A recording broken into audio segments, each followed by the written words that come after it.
Sud Radio, les clés d'une vie, Jacques Pessis. Les clés d'une vie, celle de mon invité. Dans des écoles qui portent votre nom, on étudie vos chansons.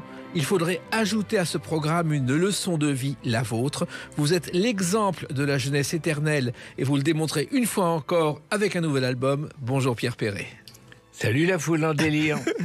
Écoutez, je crois que vous êtes le recordman, vous êtes pensionnaire mais sociétaire des clés d'une vie, car c'est la 5e ou 6e fois que vous venez. Je le crains et je m'en excuse.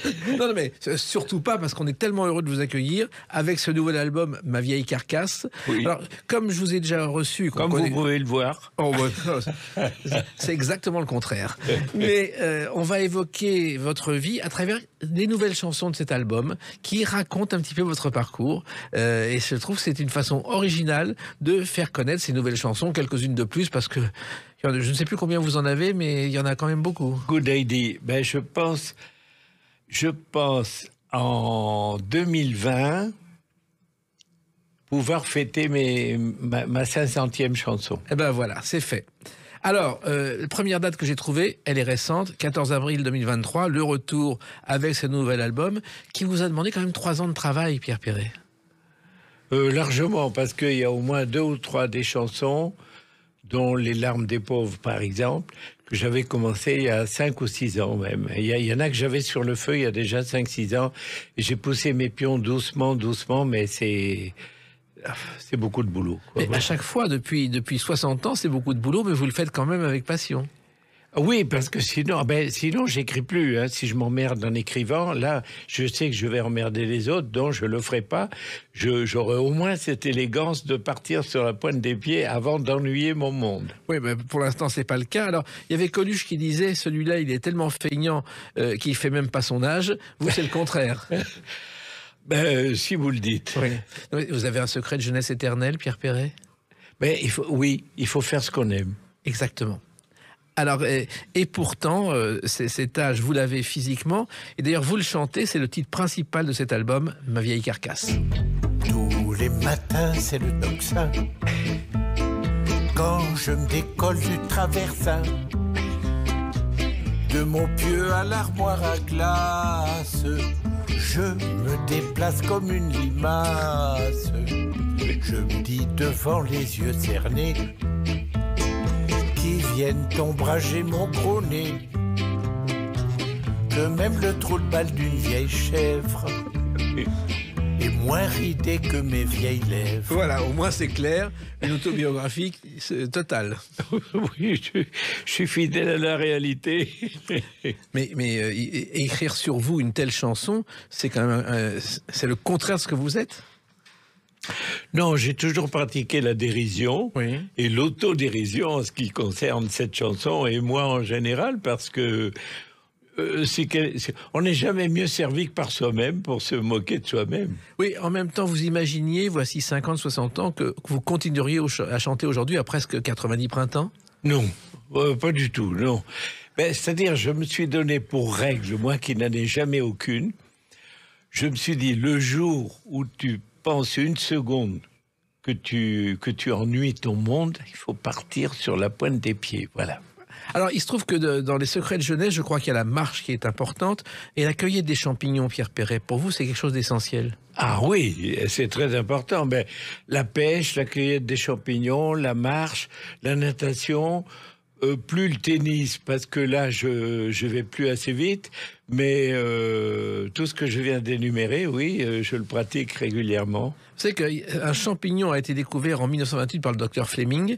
Il y avait une moisissure autour d'un champignon microscopique. Et on a fait la pénicilline. Exactement. C'est extraordinaire, c'est fou, hein, comme quoi Et le champignon le plus ancien, je me suis renseigné, il remonte à 400 millions d'années.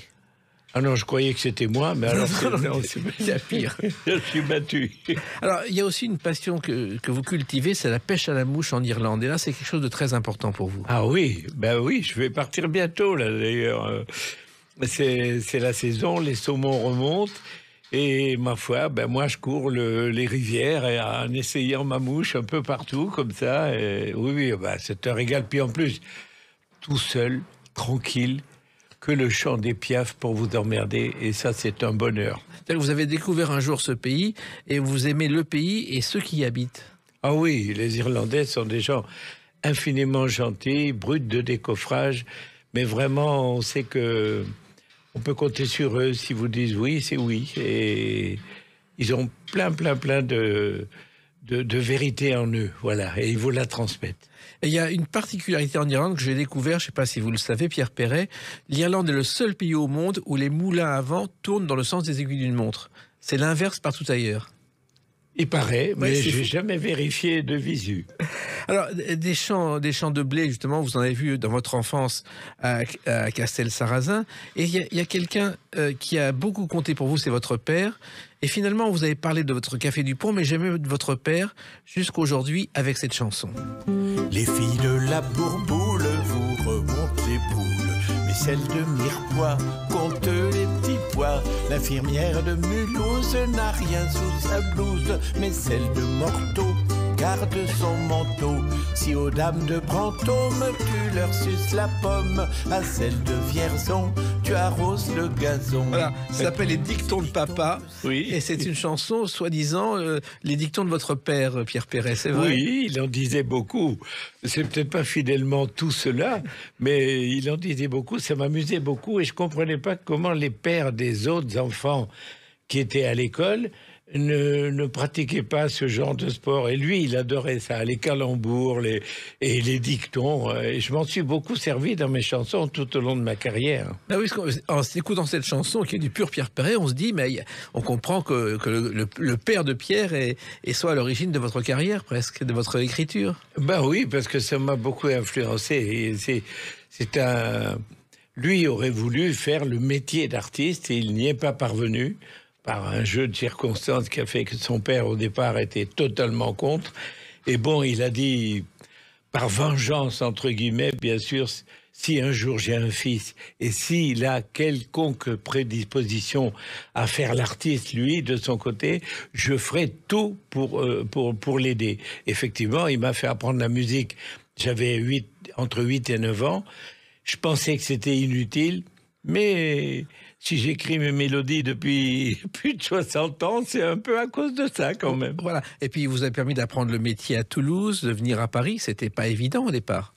Non, il fallait être gonflé pour me faire inscrire au conservatoire de Toulouse. J'ai passé mes examens. Ça me gonflait un peu parce que ça m'éloignait de mes copains de Castel-Sarrazin. Et donc, pour lui faire plaisir, j'ai passé mon concours d'entrée en classe de saxophone, de solfège, et même plus tard, je me suis inscrit au cours de déclamation dramatique, parce que je me suis pris au jeu et tout ça m'amusait. Et finalement, je me suis retrouvé un jour, quelques décennies plus tard, à écrire ma première chanson, et ça m'a bien servi d'avoir fait tout ça. C'est ce qu'on appelle le destin, et le destin, justement, vous le chantez aussi dans ce nouvel album, Ma vieille carcasse. Quel Le docteur enchaînement. m'a dit, tu fumes, tu bois trop, tu cours tout droit vers un œuf Marcus. Lui qui boit de l'eau, on vient de le retrouver en fricando sous un TGV. Car du lendemain, faut jamais jurer, même le destin, parfois pue des pieds. Ma femme m'a dit. Le destin, c'est vraiment quelque chose d'important. Vous y pensez, cette chanson a été un déclic aussi? Oui, je pense qu'on n'est pas maître que tout est écrit et qu'on n'y peut rien. Il n'y a que celui qui veut échapper à son destin qui tombe à pieds joints là où il ne faut pas, quoi. Oui, mais vous imaginez ce destin quand vous aviez chanté dans les cabarets à vos débuts, Pierre Perret? Non, pas du tout, parce que ça me fait penser à cette question qu'on m'a posée 1000 fois. Quel était votre plan de carrière? Oui. Il y a des copains journalistes à toi qui me disent « Mais moi, j'ai jamais eu de plan de carrière, puis d'ailleurs, j'ai jamais pensé que je ferais une carrière. » Ça me faisait rigoler. Non, moi, je faisais à l'humeur ce qui me plaisait. Donc, ça m'a plu en démarrant d'être comédien. Et un jour où, très fortuitement, je me suis retrouvé à écrire une chanson. Pourquoi parce que tout bêtement, une fillette avec laquelle je sortais à l'époque dans les tout débuts, que j'avais même pas 20 ans, m'a dit fais-moi une chanson. J'ai dit mais fais-moi une chanson. Attends, je sais pas faire de chanson. Je lui ai prouvé que si, puisqu'elle a enregistré un disque avec mes chansons bien avant que je chante. Exactement. Mais moi, en se demandant si vous croyez au destin, moi, je crois plutôt que c'est le destin qui croit en vous, vu tout ce qui s'est passé. Si vous le dites, j'en sais rien. Mais en plus, ça a mal commencé. Je crois que Barclay vous a jeté et je crois qu'il l'a profondément regretté ensuite, Pierre Perret. Ah, ça, c'est sûr, oui. De ce côté-là, il n'y a aucun doute parce que il comprenait rien à mes chansons. De toute façon, il a écouté le Torboyau comme s'il écoutait un oratorio et il m'a regardé comme une poule qui a trouvé un couteau. Alors, j'ai dit, bon, je vais aller promener ma chanson ailleurs. Lucien Maurice l'a écouté, il m'a dit, bon, allez, génial, je t'envoie chez Vogue. Vogue a enregistré, plutôt j'ai enregistré chez Vogue le Torboyau, moi qui n'avais jamais vendu un disque. Le disque s'est vendu à 100 000 exemplaires dans la semaine. Voilà, exactement. Comme quoi, il faut croire en un certain destin à un certain moment. Voilà. Autre date importante pour vous, c'est le 5 février 1961. A tout de suite sur Sud Radio avec Pierre Perret. Sud Radio, les clés d'une vie, Jacques Pessis. Sud Radio, les clés d'une vie, mon invité Pierre Perret, sociétaire de Sud Radio et des clés d'une vie, régulièrement présent. Et là, un nouvel album, Ma vieille carcasse. On a écouté déjà quelques chansons, on en écoute d'autres. Mais avant, il y a une date importante pour vous, c'est le 5 février 1961. C'est une première télévision avec cette chanson. On s'est connus en allant voir Gilbert Bécaud, c'est des frissons plein la peau. Qu'on en est venu, moi j'ai pensé qu'entre la chaleur de son corps et la chaleur de mon corps, ça pourrait chauffer. Jusque-là, rien d'anormal, nul ne le contestera. Le bonheur conjugal. Le bonheur conjugal, vous tendez les bras. La première télé avec Suzy Lebrun à l'échelle de Jacob, qui commente la chanson en disant que vous irez très loin. Vous en souvenez de cette séquence télévision ? Non. Eh ben c'est ça. Je me souvenais pas de ça. Ben c'est la première télé où vous chantez cette chanson avec l'adoubement de Suzy Lebrun, qui était la directrice de l'échelle de Jacob, un cabaret où vous êtes passé. Oui, je me souviens très bien de Suzy Lebrun, bien sûr, et des copains qui passaient là, puisque Brel, de temps en temps, passait là, et avec d'autres copains qui ont défilé là, et c'était une très bonne école parce que Suzy Lebrun avait du pif. Il n'y a pas beaucoup de gens qui sont passés chez elle qui n'ont pas eu après un destin un peu étonnant. Et Brel, pour la remercier, car elle l'a nourri au temps des vaches maigres, quand il a terminé son dernier Olympia, il a fait 15 jours chez Suzy Lebrun pour vraiment la remercier de tout ce qu'elle avait fait pour lui. Ça ne m'étonne pas de Jacques, parce qu'il n'y avait qu'un gars comme lui pour faire ça. Elle avait une particularité, paraît-il, elle avait toujours des vieilles enveloppes, elle vous donnait l'argent dans une enveloppe en rayant le nom de la personne précédente. Vous avez eu droit à ça ? Non, j'ai pas eu droit à ça. Je me souviens plus comment j'étais payé, mais sûrement à l'époque on gagnait des haricots, alors ça devait pas être très conséquent ce que je gagnais chez elle. Et la chanson, ça a commencé presque contre votre gré, quand un soir à la Colombe, votre fiancé de l'époque vous a demandé de chanter et vous vouliez pas, Pierre Perret. Et non, je voulais pas, moi, parce que j'étais pas chanteur. Mais la femme de Brassens, Pupchen, qui nous avait envoyé avec Georges chez Canetti pour passer une audition, c'est elle qui chantait, la petite. Eh ben, on s'est trouvé là, et manque de bol, elle a été prise pour le spectacle. Oui. Et alors là, c'était la fin des haricots. Moi, je me disais, mais qu'est-ce qui va arriver maintenant ? Je pensais tellement qu'on allait être viré avec perte et fracas. Et alors, bon, elle a été engagée, elle est passée au Trabaudet, et elle est partie à la Colombe, justement, pour faire ses premières armes, parce que Canetti, au Trabaudet, a dit « Je vous envoie là avant pour vous mettre en jambe un peu, avant de venir chanter au Trabaudet. » Et donc, peu de temps après, on a revu Pupchen, qui a dit « Alors, est-ce que vous êtes bien payé ?» Alors, on a éclaté de rire tous les deux. Elle a dit « Bon, je suis sûr qu'il vous donne des haricots. » Et là-dessus, elle me dit « Tu l'accompagnes à la guitare, à la petite ?» Ben, j'ai dit « Oui. » Eh bien, elle me dit « Il te paye aussi. » J'ai dit « Mais non, il paye un maigre cachet que pour la petite Françoise. Moi non plus, j'ai rien. » Et là, elle me dit, mais pourquoi tu chantes pas? Oui. J'ai dit, mais attends, Pupchen, moi je suis pas chanteur. Mais elle me dit, mais Georges non plus, il n'était pas chanteur. Il a chanté parce que personne ne voulait chanter ses chansons. Et voilà pourquoi ils m'ont mis une guitare dans les bras. Et comme j'avais fait des brouillons qui étaient dans mes poches encore, ça m'avait titillé cette histoire-là. J'avais commencé à écrire pour moi et ils m'ont forcé à chanter ce soir-là. Et c'est ce soir-là que tout a démarré parce qu'il y avait un type dans la salle incroyable qui m'a dit « Eh bien écoutez, vous allez faire votre premier disque. » Voilà. Et ce premier disque, justement, c'est le nom de la production, de votre autoproduction, c'est Moi, j'attends Adèle. Moi, j'attends Adèle pour la bagatelle. Elle sait que c'est pour ça qu'elle vient. Pas besoin de lui faire un dessin, comble de merveille. Pas besoin d'oseille. Et tous les samedis, j'en ai l'exclusivité.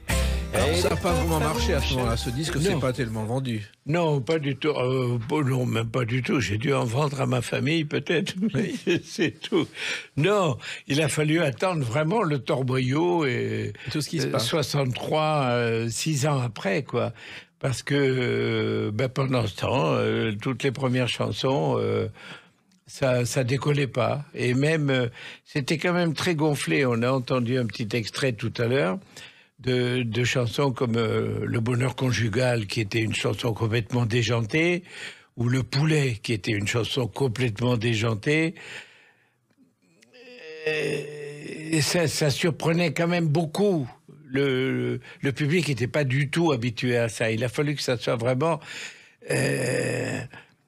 des aficionados qui se comptaient sur les doigts d'une main à l'époque. Et il a fallu gagner le public comme ça, à ce type d'humour qui était tellement particulier que on n'était pas beaucoup sur le tas, parce que moi je chantais à la Colombe avec des copains, mais c'était Jean Ferrat, c'était pas des gens spécialement rigolos, quoi. Oui, mais en même temps vous faisiez plusieurs cabarets dans Paris au fil des semaines, un Paris qui a beaucoup changé et que vous chantez aujourd'hui. Dans Paris dégoûtant, ça, c'est pas le seuls les rats sont contents. Ils savent qu'ici les véganes pas idiots les nourrissent qu'avec du bio. Pour traverser les tranchées, les travaux, c'est pire que le col de Roncevaux. Les déjections qui fleurissent les trottoirs, d'écorce grand dépotoirs. Alors cette chanson, ça fait du bien, franchement, à tous ceux qui souffrent dans les embouteillages, qui souffrent dans les rues, qui voient des rats partout. Tout le monde aurait dû applaudir à cette chanson, Pierre. Oh, il y a eu comme... Enfin, je ne sais pas si c'est le public parisien, mais en même pas une semaine, il y a eu plus de 2 millions de vues sur les réseaux sociaux. Alors, je me suis fait engueuler par une centaine. Oui. Et il y en a 2 millions qui m'ont dit « Vous êtes génial ». Voilà. Alors, bon, je ne l'ai pas cru malgré tout, mais j'étais content d'avoir dit ce que je voulais dire, parce que c'était quand même un peu partagé par pas mal d'autres personnes. Voilà. Nous faisons un grand club, justement, qui partageons cet avis. Comment est née cette idée, cette envie de faire cette chanson? Parce que vous habitez qu'à traverser Paris, ou essayez de traverser Paris, vous verrez. C'est une grande douleur que d'assister à ce spectacle, de voir comment on a laissé dégrader une ville comme ça, comment on a pu l'abîmer comme ça, au nom en plus de l'écologie et parce que à la mairie de Paris, il y a quand même beaucoup de ces messieurs qui se réclament de l'écologie, et si c'est eux qui sont censés faire ça à Paris, eh bien dans ces cas-là, il faut revoir toutes les données qu'on a sur l'écologie, voilà. Vous n'avez pas eu de nouvelles d'Anne Hidalgo? Elle vous a pas écrit, téléphoné? Non, mais son premier adjoint m'a envoyé un ouvrage, un très bel ouvrage sur Paris, me disant voilà comment est Paris. Oui. Alors je lui ai renvoyé juste un petit mot en lui disant on ne doit pas avoir les mêmes lunettes. Voilà. Donc ça n'a pas dû faire beaucoup plaisir à la mairie de Paris. Mais je présume. Et surtout, vous ne vivez plus à Paris depuis vos premières chansons, finalement, depuis vos premiers succès, Pierre Perret. Oui, alors que Paris, quand je l'ai quitté, était encore présentable. C'était le beau Paris que j'ai toujours connu toute ma vie. Non, mais moi, j'ai toujours été un rustique qui a beaucoup aimé la nature, la campagne, comme vous disiez tout à l'heure, les champignons, les poissons, l'herbe, la salade sauvage, les herbes sauvages, donc éloigné de Paris, c'est bien de le retrouver. On est content quand on retrouve un beau Paris, comme un jour il le redeviendra, parce que Paris est une ville magnifique. Paris sera toujours Paris, a chanté Maurice Chevalier, il faut que ça le devienne. Et il faut que ça le redevienne, oui, parce que là, on est loin du compte. Alors, je sais que vos débuts à Paris, c'est dans une toute petite chambre de bonne. D'ailleurs, vous avez servi votre premier dîner à Rebecca, qui allait devenir votre femme. Vous n'avez pas beaucoup de moyens pour lui offrir un premier dîner. Oui, pas du tout. Et j'avais fait peut-être un mois d'économie pour arriver à lui payer une bonne bouteille de Bordeaux, en me disant, bon, avec un confidois, ça devrait le faire. Et elle m'a dit, tu sais, ton machin rouge, là, j'aime pas beaucoup ça. Je préfère du coca. Elle me dit. Et là, alors j'ai vraiment remis en question mon union avec elle. À ce moment-là, ça a balancé pendant bien 24 heures. Je me suis dit, tu peux épouser quelqu'un comme ça.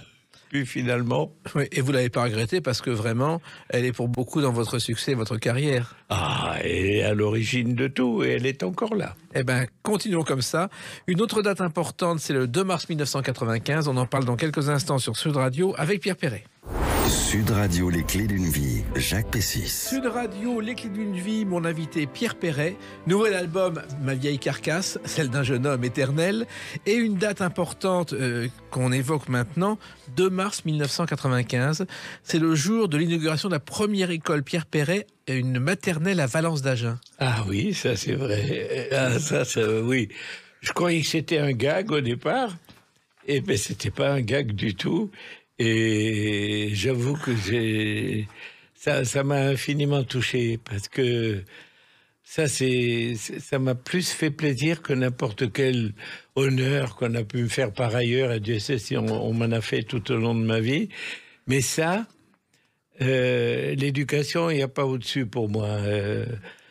Et j'étais infiniment touché que cette école, en plus, soit une école de petits au départ. Mais justement, on vous a écrit un jour en vous disant qu'il y aurait une école à votre nom. Vous ne l'avez pas cru au départ? Non, j'y croyais pas du tout.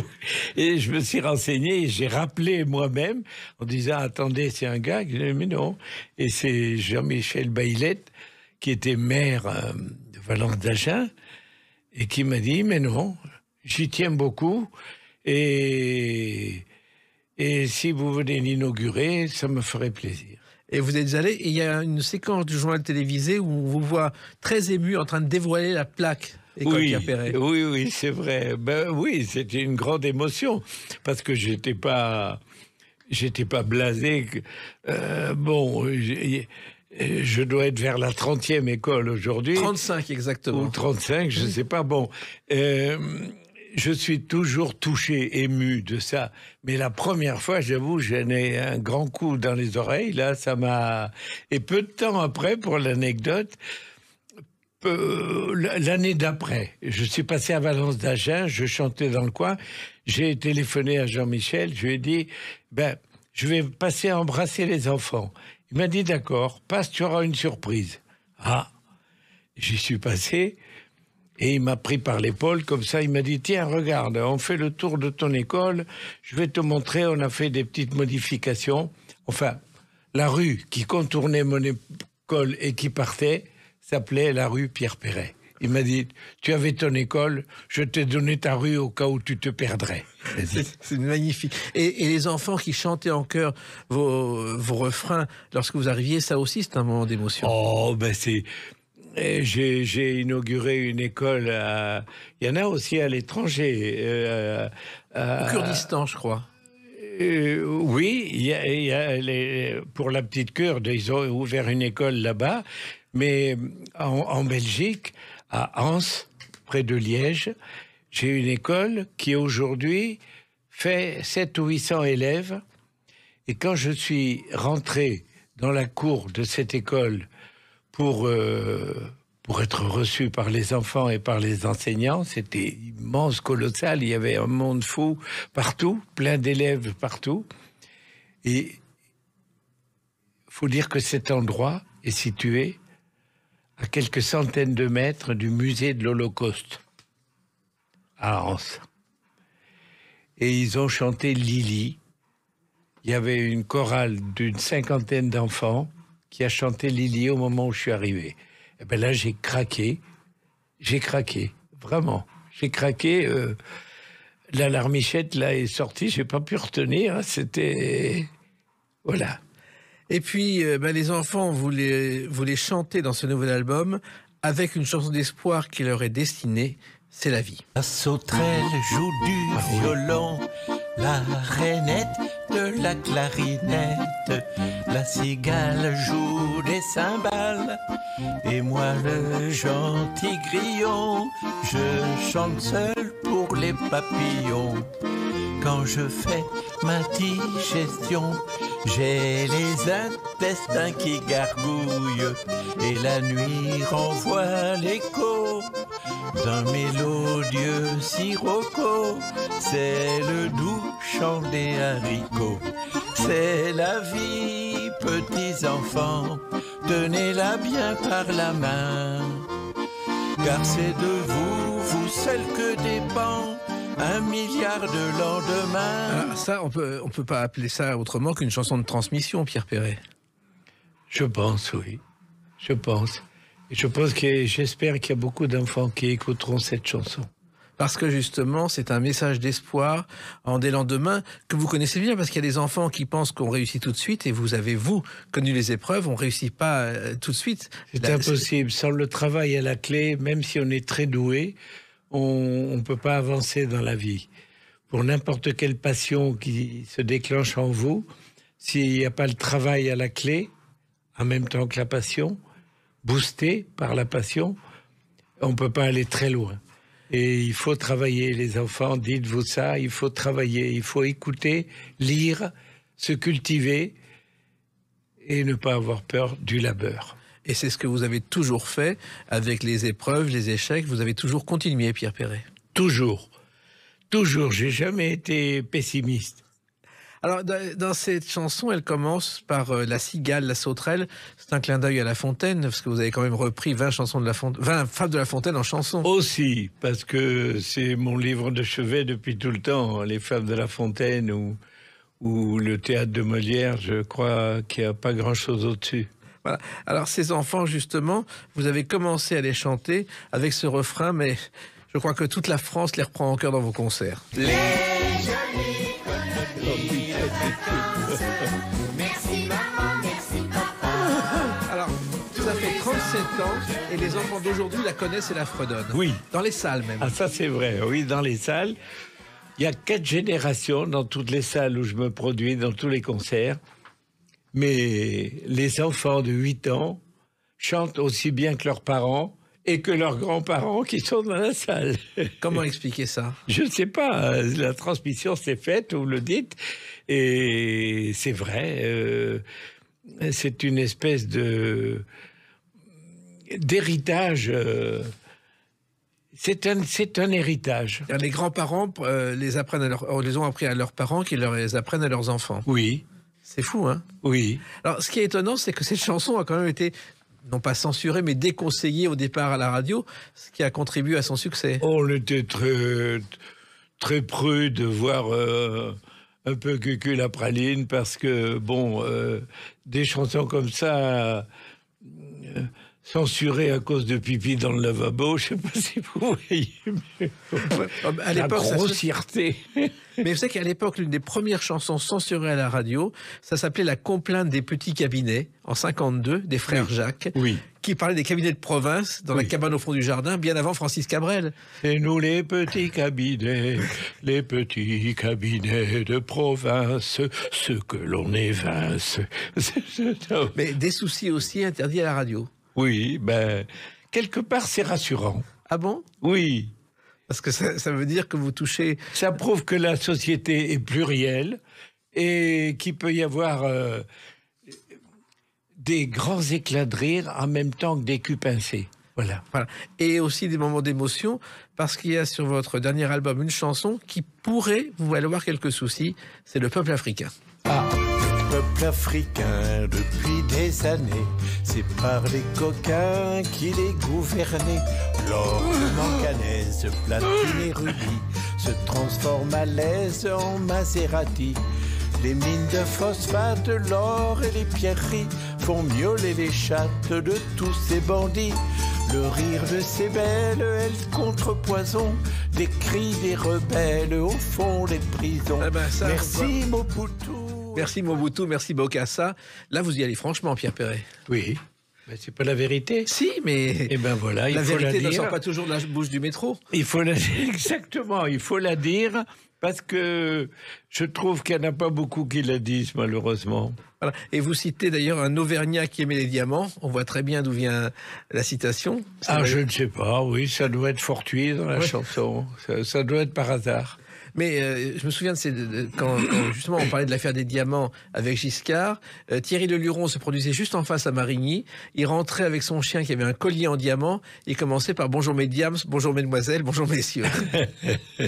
Lui avait beaucoup d'humour.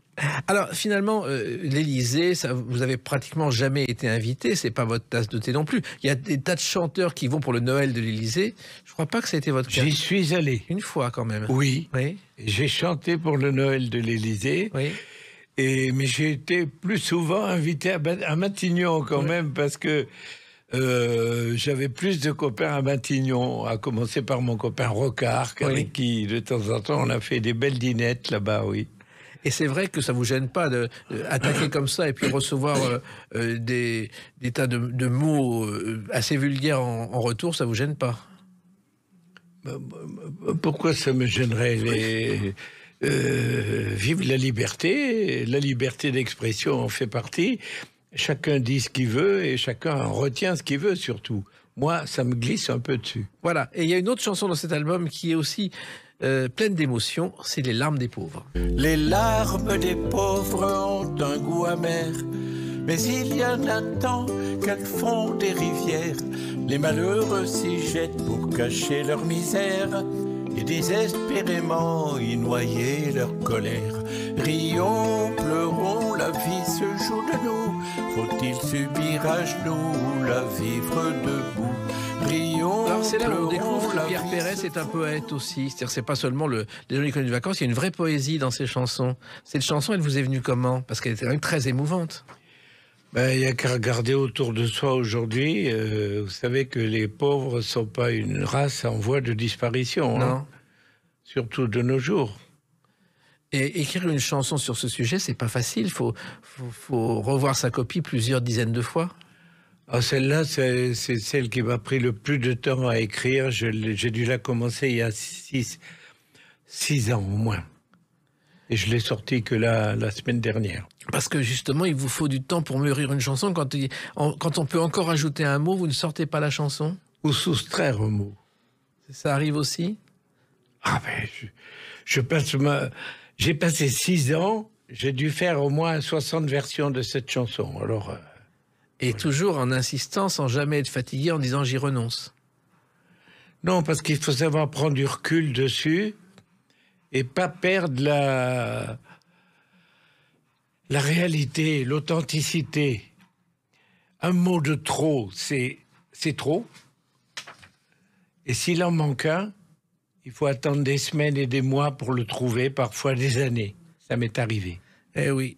Résultat, c'est cet album. Ce sont des tournées et une autre date, le 30 octobre 2021. À tout de suite sur Sud Radio avec Pierre Perret.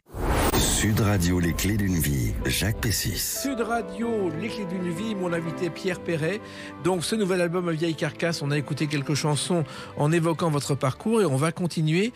Et si j'ai choisi la date du 30 octobre 2021, c'est parce que vous avez enfin fait appeler Yel, vos adieux provisoires, et ça a été compliqué à cause du confinement. Ça a été retardé d'un an. On était sur un équilibre très précaire là, parce que j'avais peur que la salle soit désertée tellement les gens commençaient à avoir peur, quoi, voilà. Et finalement, ça s'est bien passé. Et finalement, il y a eu 2 salles combles et ça a été un accueil dithyrambique, voilà. Alors, les adieux provisoires, ça veut dire ce que ça veut dire, c'est-à-dire qu'il n'est pas question d'arrêter. Et personne n'a jamais employé cette formule. Joséphine Baker faisait ses adieux et revenait, mais à chaque fois, c'était parce qu'elle avait besoin d'argent pour ses enfants. Mais vous, c'est clair et net, c'est provisoire. Moi, c'est provisoire parce que je me dis, la seule chose à attendre, c'est la lucidité suffisante pour te dire, bon, maintenant, tu repars sur la pointe des pieds et tu emmerdes plus le monde. Voilà. Mais tant que je tiens à peu près sur mes cannes et que j'ai un peu de voix, et surtout un peu d'idées pour pondre des chansons comme celles qu'on est en train d'écouter, bon, dans l'immédiat, je peux attendre encore quelques mois. De toute façon, je vais chanter jusqu'à la fin de l'année. Il me reste encore une quarantaine de villes où chanter en France et en Belgique et en Suisse. Mais pour l'autre année qui vient, je ne sais pas si quand j'aurai atteint le chiffre 9, oui. Voyez-vous, oui.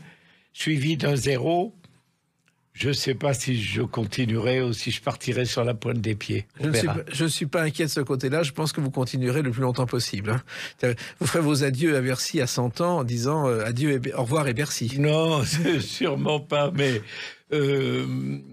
j'espère avoir la lucidité en tout cas, de partir à temps. La lucidité, vous l'avez même eue pendant une période difficile qu'on a traversée. Résultat, c'est une chanson, Les Confinés. Ils nous ont tant confinés, puis déconfinés, reconfinés, quand redoutait d'être déconfinés.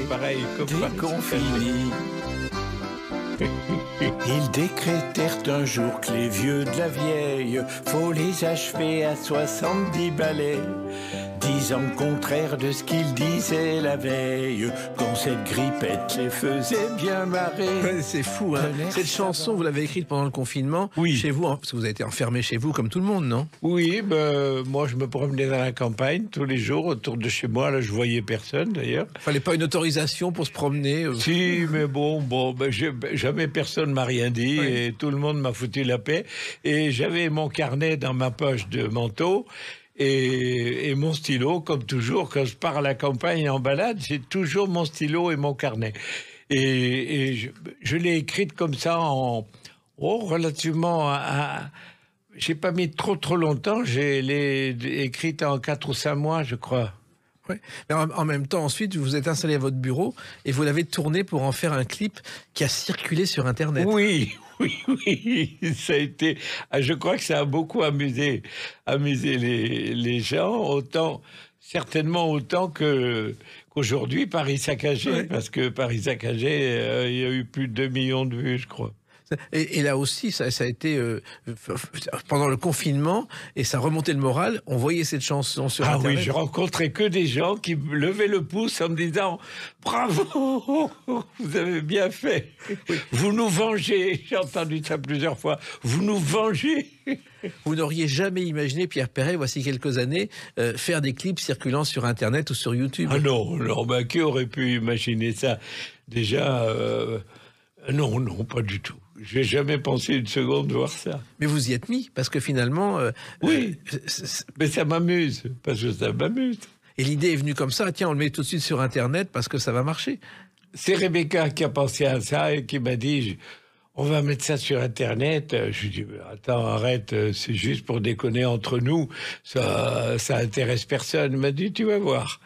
Et c'est parti, au bout de 3 ou 4 jours, il y avait 500 000 vues, 600 000 vues, 800 000 vues, 1 million et demi. Mais en même temps, c'était dur de rester chez vous, de ne pas tourner, d'annuler les gares. Ça, c'est pas bon pour le moral. Non, pas du tout. Moi, ça me dérange pas. J'ai passé mon temps à écrire. J'ai continué à partir en Normandie, dans la maison où j'écris aussi.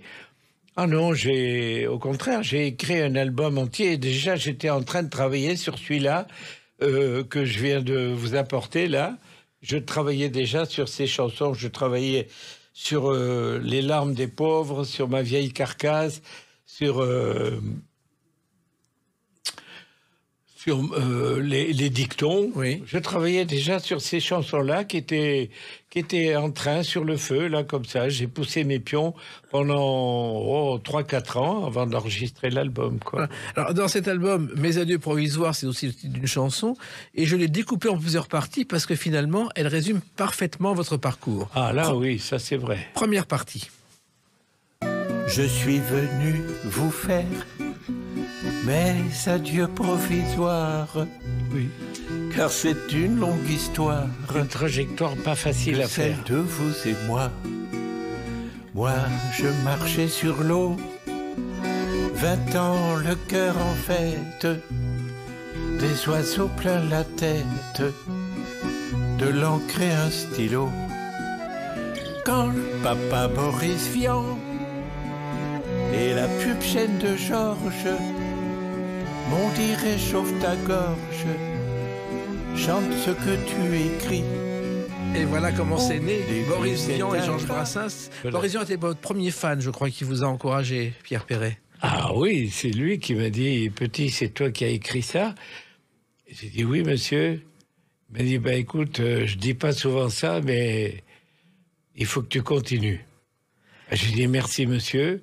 Il m'a dit, écoute, moi, c'est pas monsieur, c'est Boris pour les dames. Boris Vian, voilà. Et Brassens, vous êtes allé le voir dans sa loge, alors que vous étiez encore tout enfant, que vous ne connaissiez, enfin adolescent, et que vous veniez de Toulouse. Oui, je suis allé le voir, j'avais 14 ans, 15 ans.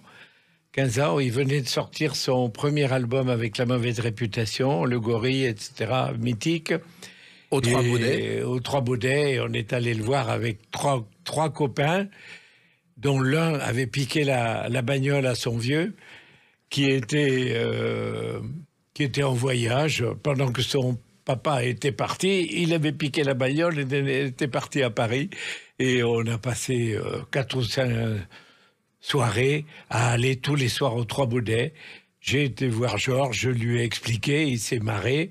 Et après, on l'amenait dans les boîtes, dans notre voiture, parce que pour lui éviter de se payer un taco, après, il partait chanter au Vieux Colombier, à la Villa d'Est. Il faisait 2 ou 3 boîtes après. Comme moi, des années après, j'allais faire pareil, à peine 2 ou 3 ans, 3 ou 4 ans après, quoi. Et c'est d'ailleurs en pensant à Brassens qu'au départ, vous avez porté la moustache. Non, je l'avais. Non, moi j'étais au conservatoire.